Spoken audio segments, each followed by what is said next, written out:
Asmaul Kubra, yang mana dengan amalan ini akan meningkatkan hasil jualan anda, akan meningkatkan kewangan anda, akan naik pangkat, anda akan disukai lipat, macam-macam lah. Itu semua untuk yang penting lah untuk meningkatkan keuangan anda. Kalau anda inginkan amalan ini, anda boleh join Asmaul Kubra. Yang mana ada satu bonus semua, Ustaz akan membawa anda kembara minda ke Madinah. Kembara minda bukan extra travel, bukan mengeraga sukma, tetapi kembara minda. Itu semua ke Mindah. Anda menggunakan kekuatan minda anda untuk daya imajinasi anda untuk anda pergi ke Mekah, ke Madinah. Minggu lepas, pada hari satu minggu lepas, Ustaz buat muntabak kepada Mindah ke Mekah. Alhamdulillah, tuan-tuan. Masya Allah, tabarakallah, tuan-tuan. Ramai orang suka.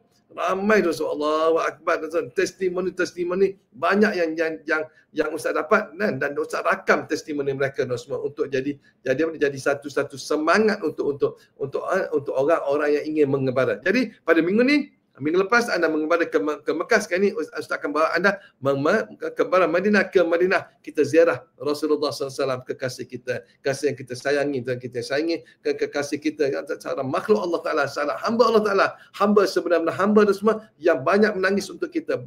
Dalam hidup mereka dalam hidup Rasulullah SAW, beliau baginda banyak menangis untuk kita.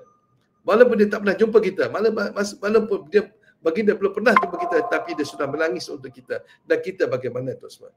Inilah, tuan-tuan. Jadi ini kita semangat, tuan-tuan, untuk membuat tuan-tuan pergi mengembara ke Madinah ini, kita ziarah Rasulullah sallallahu alaihi wasallam. Insya-Allah, tuan-tuan,